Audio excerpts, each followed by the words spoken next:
What's up, everyone? Welcome to the May 16th edition of DraftKings Tournament Plays presented by Prize Picks. I'm your host, Adam Scherer. You can follow me on Twitter at ShipMyMoneyDFS. And as a reminder, you get one free month of Awesemo Plus Platinum when you sign up and make a deposit at Prize Picks. Be sure to use the code Awesemo to receive a 100% first deposit bonus up to $100. We have an 11-game MLB slate tonight on DraftKings.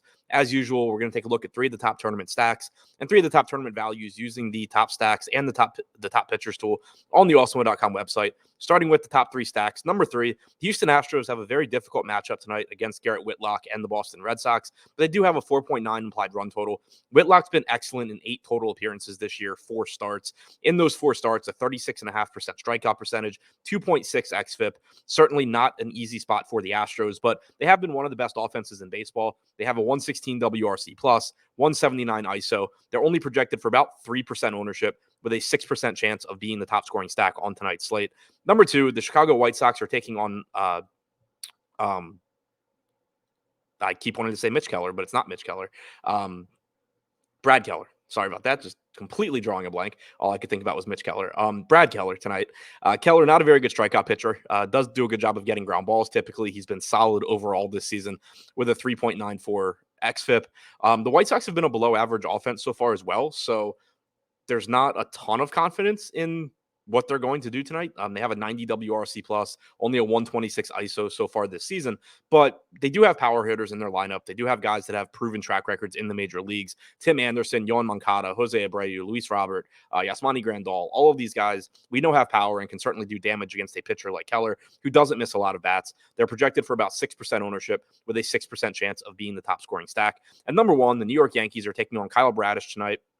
They have a 5 implied run total, 3% projected ownership, 6% chance of being the top scoring stack. They are expensive, only about a 4% chance of being the top value on tonight's slate, but they're facing an unproven pitcher in Bradish. Bradish has been very good through his first 3 starts in the major leagues. He has a 25% strikeout percentage, 3.37 xFIP, and really, if you just, aside from one bad inning against the Minnesota Twins, he's been even better than that.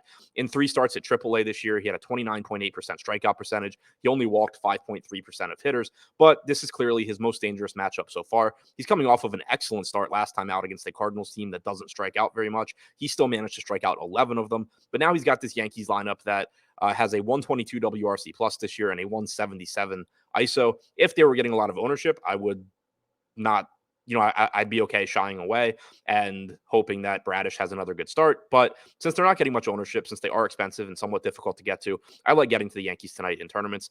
Now, looking at the top 3 tournament pitchers on tonight's slate, this is a weird slate, and you'll see it reflected in some of these pitchers, because this is one of those slates where there's not a lot of really good pitching. A lot of the good offenses are also in relatively difficult matchups. So it's a situation where you have a lot of spots where offenses are going under-owned, and so are the opposing pitchers. And so number 3, Garrett Whitlock taking on the Houston Astros. Mentioned Houston in the top stack section, but Whitlock has been excellent, and he's only $7,600 tonight. He's got an 11% chance of being a top 2 pitcher. He's projected for about 11% ownership. He's only $7,600. He has the highest strikeout percentage on the slate at 34.7% overall this year, 36.5% as a starter. And, like I said, it's a tough matchup for the Houston offense. It's a tough matchup for Whitlock. But just because on average, neither of these sides project that well, doesn't mean that there's not a huge ceiling for either side. So I like getting to the Astros, and I like getting to Whitlock. I think it looks like both sides are going a little bit under-owned. Number 2, same situation.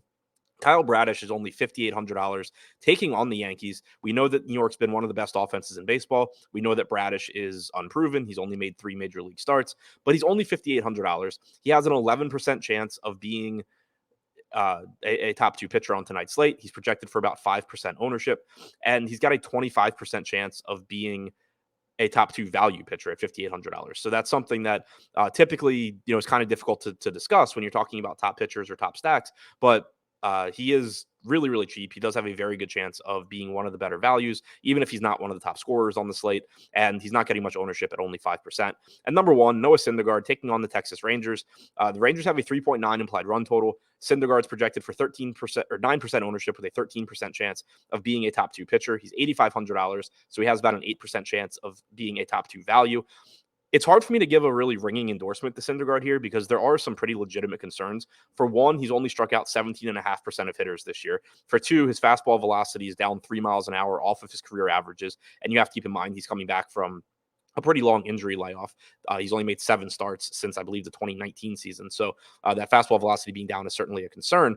But he does have a respectable 3.97 xFIP so far. The Rangers have been very weak offensively with an 88 WRC plus and a 21.6% strikeout percentage. And then, as I mentioned before, it's just not a great slate for pitching either. So willing to take chances on Syndergaard tonight, but do keep in mind there are some red flags for him. So to recap, the top 3 tournament stacks on tonight's slate: number 3, the Houston Astros; number 2, the Chicago White Sox; number 1, the New York Yankees. And the top 3 tournament pitchers: number 3, Garrett Whitlock; number 2, Kyle Bradish; and number 1, Noah Syndergaard.